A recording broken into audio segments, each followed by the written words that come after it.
Қайырлы күн баршаңызға, менің каналыма қош келдіңіздер. Бүгін сіздермен қыстың күні ет тамақпен жейтін керемет ассорти дайындайтын боламыз. Видеоның соңына дейін көрмес бұрын мен Instagram мен TikTok каналыма тіркелуді ұмытпа. Ең алдымен банкаларды ас содасымен жуып алып, мантоваркаға қойып 10 минут булап стерилдеп аламыз. Крышкаларын 4-5 минут қайнатып аламыз.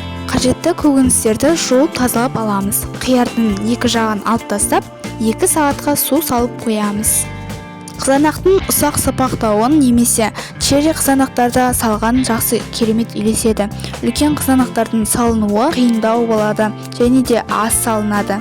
Менің қызанақтарым үлкендеу болды. Мен үйдегі бар қызанақтармен жасайтын боламын. Бізге қажет заттар: қияр, қызанақ, хрен жапырағы, зонтик укроп, түйір қара бұрыштар, лавр жапырағы, сарымсақ, капуста. Үлкен ыдысқа су сықылатып, қайнатып қоямыз. Банкымыз дайын, енді жабуға кірісе берсек болады. Банкыға алдымен хрен жапырағын орап саламыз. Зонтик укропты да саламыз.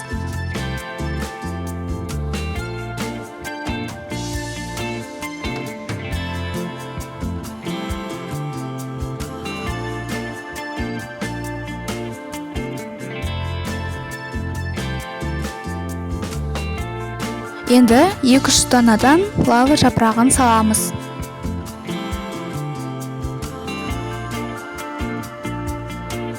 Төрт-бес дана сарымсақ саламыз. Және де қара түйіршік бұрыштардан да саламыз.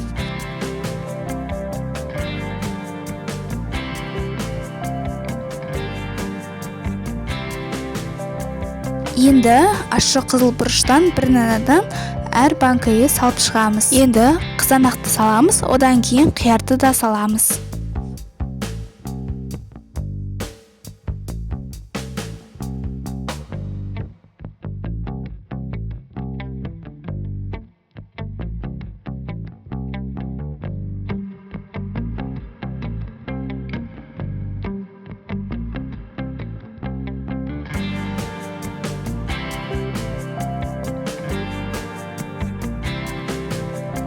Мен бос жерлеріне қырыққабат салдым.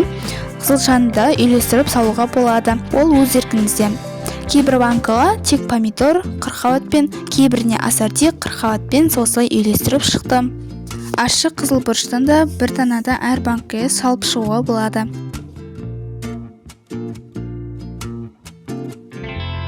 Каналды жоғалтып алмас үшін ардама тіркелуді ұмытпа. Енді сықырлап қайнап тұрған суды банкаға құямыз. Қақпағын жауып 20 минутқа қалдырамыз. 20 минуттан соң банкадағы суды бөлек ыдысқа төгіп құйып тастаймыз. Бұл суды қайтадан қолданбаймыз. Үстіне жаңадан су қайнатып құятын боламыз. Бірақ осы суды қайнатып тұзын, қантын салып маринад жасасаңыздар да болады.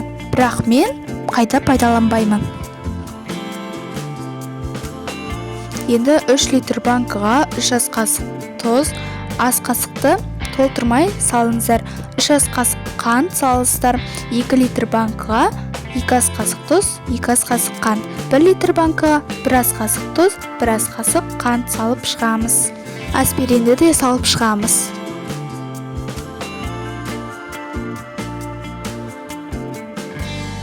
Сонында сықырлап қайнап тұрған суды құямыз.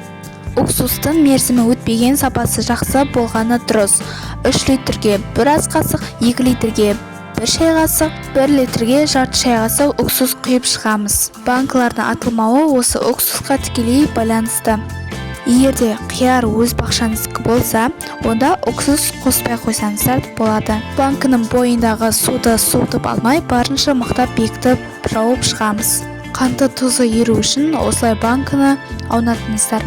Жылы көрпеге не одеялмен орап 1 тәулікке қалдырамыз. Қысқа дайындаған ассортиіміз дайын болды. Жасап көріңіздер. Сіздерге міндетті түрде ұнайды деп ойлаймын. Видеоға лайк басып, пікіріңізді жазып қалдырыңыздар және қоңыраушаны басып тіркелуді ұмытпаңыздар.